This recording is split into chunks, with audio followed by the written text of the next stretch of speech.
Victor uses the term vessels to refer to the aliens' conception of the body as a disposable vehicle for the soul. The UFO cult known as Heaven's Gate used the term containers in a similar context. The mass suicide of the Heaven's Gate cultists illustrates the dark side of accepting such ideas at face value. Doe, the Heaven's Gate cult leader, preached that humans can pass from container to container. The mysterious Victor, on the other hand, harbors no such belief.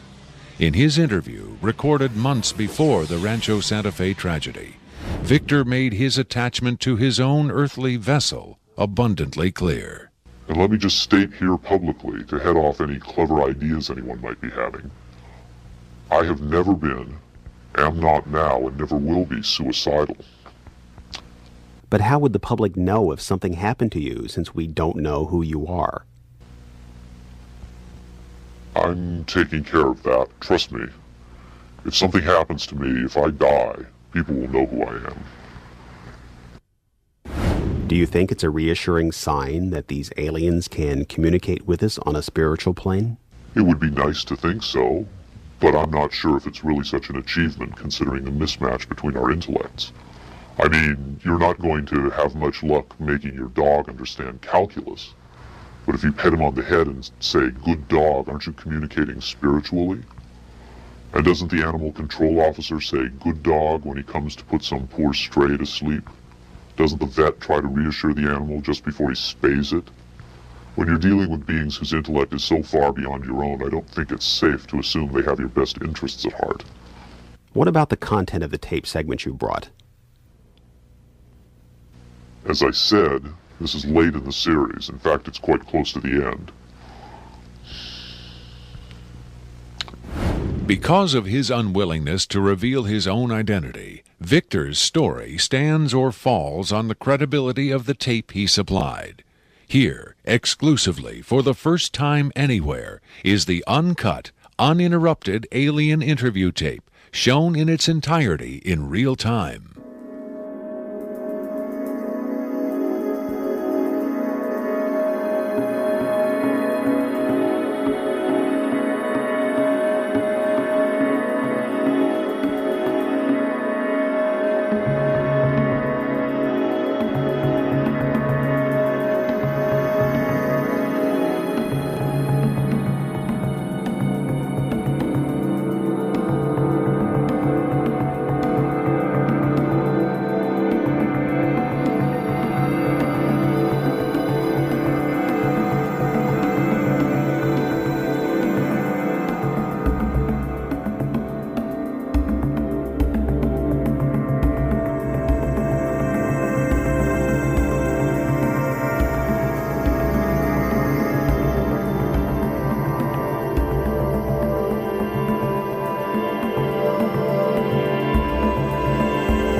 You removed the soundtrack from the tape before you turned it over to this program.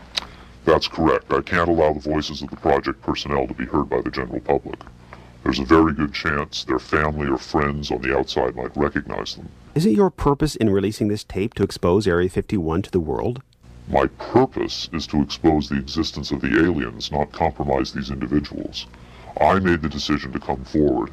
I'm taking precautions to protect my own identity, and I don't think it's fair for me to put these others in danger of exposure. In any case, the interview on the tape went nowhere. It was interrupted, as you'll see. Can you describe for us what we're seeing? All right, we're looking at the interview suite at S4. It's kept dark for the comfort of the aliens. The figure who is just barely visible in the left foreground is the telepath, and behind the camera is a raked seating area for observers. Although in this case, I believe the only other person present was a military aide. The alien is seated behind a glass partition in a biocontainment area, which is maintained at biosafety level 2, the lowest designation. That's primarily for the protection of the aliens, not us. The theory is that if they were going to infect us with an alien bug, it would have happened 50 years ago. In fact, all the indications are the aliens eliminated microbial and viral life from their own ecosystem long ago. They aren't susceptible to our diseases directly, but it has been shown that microbes can reproduce and form colonies within their respiratory systems, which tends to exacerbate the debilities they seem to suffer anyway in our environment. In fact, you can see here the alien is beginning to flag. The interview was not going well. The telepath was trying to clarify some points from a previous interview, but he wasn't receiving coherent responses. As you can see, the being is in real distress. At this point, the telepath is sending out a message to the medical staff. He's trying to communicate with the alien, but he's getting no response.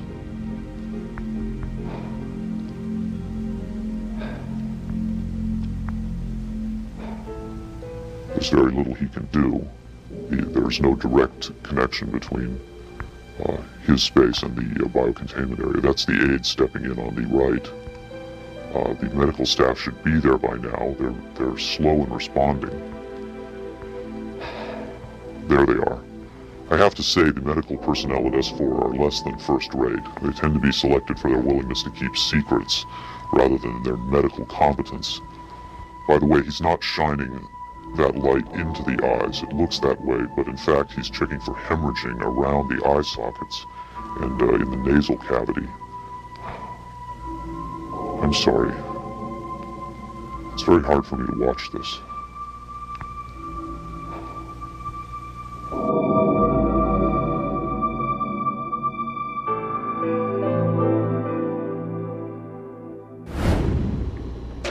You're asking me if I think this is real? That have I finally seen a space alien?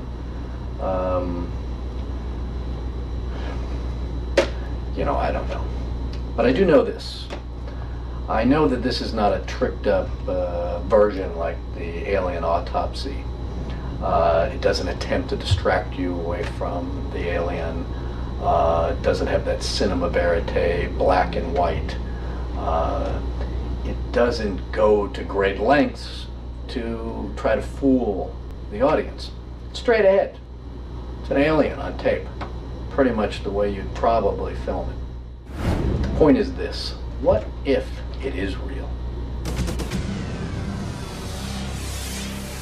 In evaluating the authenticity of the alien interview tape, the logical place to begin is with the videotape itself. What can the technical details of this recording tell us about its origin? Rocket Pictures sent Victor's original tape to the Phoenix laboratory of renowned image analyst Jim Delatoso. Using the most up-to-date digital technology, Delatoso tried to determine the tape's authenticity. I've been exploring, looking at different aspects of the image itself to develop questions for a matrix on, is it real or is it fake? I grabbed a frame in the computer and we're outputting it now in digital format, and you can see that we have an absolutely solid picture. What we've done is taken the picture and moved it over so that we can look at the information that's in between the frames. Now, when we look at the motion video, we can see that it still is not bad. And when we have this little indicator down here, it tells me that the original image was transferred using some kind of time-based corrector. These are video screens up here, television, video monitors, and they're off at an angle.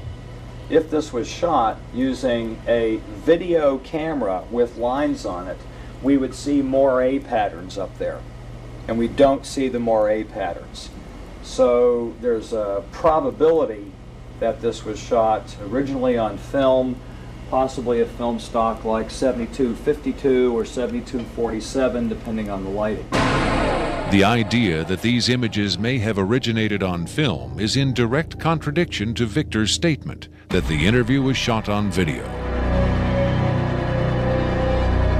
On closer inspection, Della Tosso decided the images could indeed have been recorded by a video camera under certain specific conditions.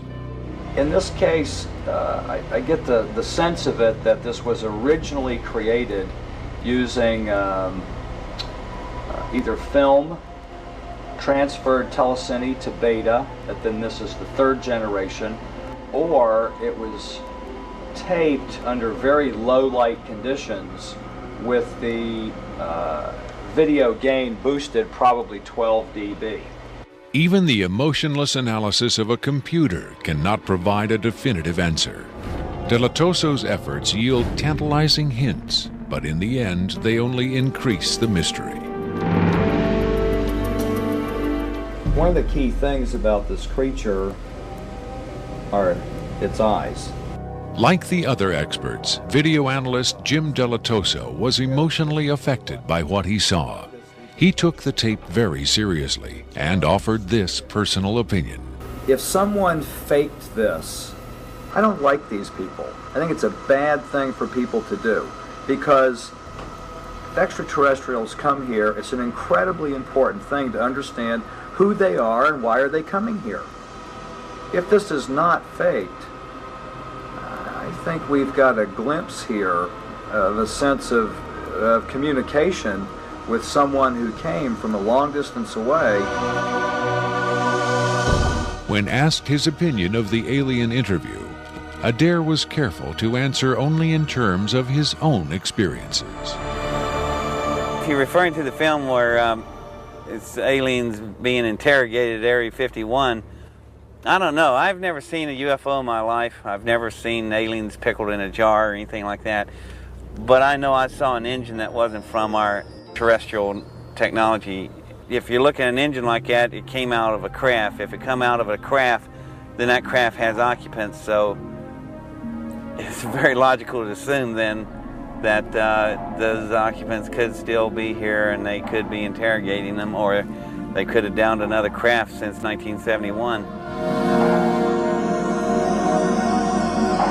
Makeup artist John Criswell has provided special effects creatures for many Hollywood motion pictures and television shows, such as Spaced Invaders and Babylon 5.